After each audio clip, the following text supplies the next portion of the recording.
तो जीवत मान से ये वरदान मांगिला। हम तो जीवत मान से ये वरदान मांगिला। हो वरदान मांगिला, हो वरदान मांगिला। अपना सैया जी के जिंदगी खुशहाल मांगिला। अपना सैया जी के जिंदगी खुशहाल मांगिला। लीलारा पर मांगिला लाला की टिकुलिया। लीलारा पर मांगिला लाला की टिकुलिया। भरी मांगे सिनुर छटाकार मांगिला। अरे भरी मांगे सिनुर छटाकार मांगिला। अपना गोदिया में ललना खिलिकार मांगिला। अपना गोदिया में ललना खिलिकार मांगिला। अपना सैया जी के जिंदगी खुशहाल मांगिला। अपना सैया जी के जिंदगी खुशहाल मांगिला। हम तो जीवत वाहन देव से ये वरदान मांगिला। हम तो जीवत वाहन देव से ये वरदान मांगिला। हाथवा में मांगिला लाली पीली चूड़िया। हाथवा में मांगिला लाली पीली चूड़िया। हथेलिया में मेहंदी छटाकार मांगिला। अरे हथेलिया में मेहंदी छटाकार मांगिला। अपना सैया जी के जिंदगी आबाद मांगिला। अपना गोदिया में खेले के लालाना मांगिला। अपना आंगना में खेले के लालाना मांगिला। अपना सैया जी के जिंदगी खुशहाल मांगिला।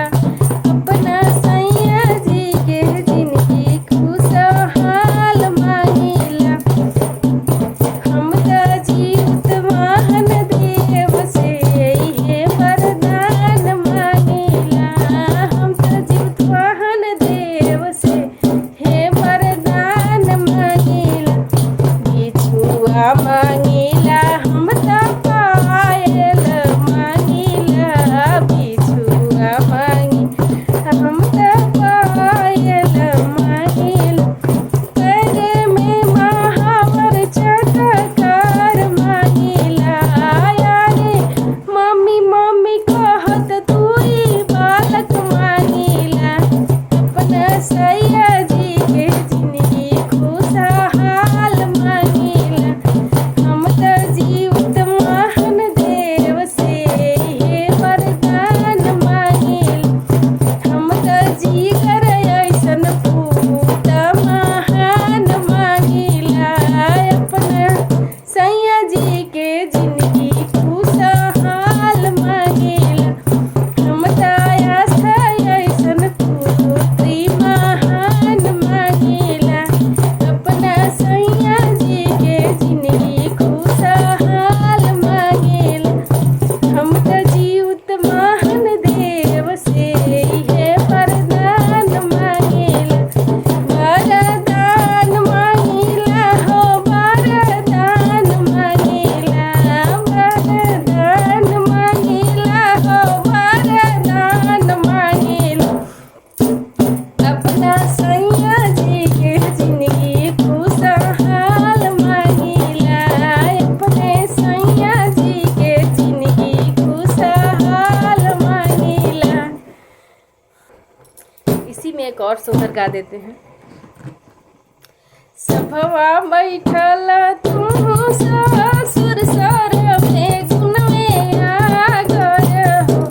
ससुर घर में आव तू सुनत बहुआ राज करे हो। ससुर घर में आव तू सुनत बहुआ राज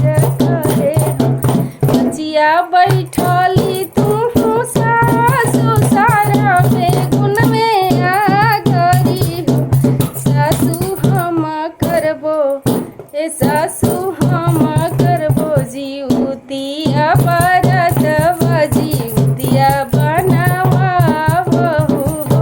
ए सासू हम करबो जीवतिया बरतवा जीवतिया बनावा हो।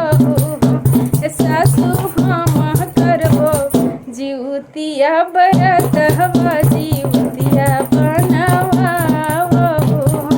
सुन सुन बहुआ सुलक्षणी बहुआ सुलक्षणी हो। बहुआ तू तो हो घर के लक्ष्मीया त जाय रज करना हो। बहुआ तू तो हो घर के लक्ष्मीया त ससुर जी से राजा कर। सभवा बैठल ससुर सर बेगुन में आगर हो। ससुर जी सुनी ले हूँ बतिया हमार जीवतिया बनावा हो। ससुर जी सुनी ले रजिया हमार जीवतिया बनावा हो। इतना बचन ससुर सुनल सुनाही नहीं पावेले हो। ललना भागल जल सोनारवा दो कनिया जीवतिया ले आवेले हो। ललना भागल जल सोनारवा दो कनिया जीवतिया ले आवेले हो। बहु सास बहु गईली गंगा रवना हाई गोड़वाला गेली हो। हर जीवतिया के करेली पूजनिया त बेटा पहिरावेली हो। हर जीवतिया के करेली पूजनिया त बेटा पहिरावेली हो। हाथ जोड़ी मांगेली आशीष जीवत वाहन से आशीर्वाद मांगे हो। जीवत वाहन देवा दे दिया आशीर्वाद हवा त दूधे पूते घर भरो। जीवत वाहन देवा दे दिया आशीर्वाद हवा त दूधे पूते घर भरो। हंसता खेलत तिरिया आवेली घरवा में घुसेली हो। ललना आगे पीछे घेरेले बालकवा त तिरिया आनंदित भइली हो। ललना आगे पीछे घेरेले बालकवा त तिरिया आनंदित भइली हो। जैसे के जीवत वाहन देव हमारा के दिहात छछना बिछना कैला हो। ए जीवत वाहन देव सभका के दिहत सब कर गोदिया भरी हना हो। ए जीत वाहन देव सभका के दिहत सब कर गोदिया भरी हना हो। तो कैसा गीत लगा कमेंट करके ज़रूर बताइएगा आप लोग।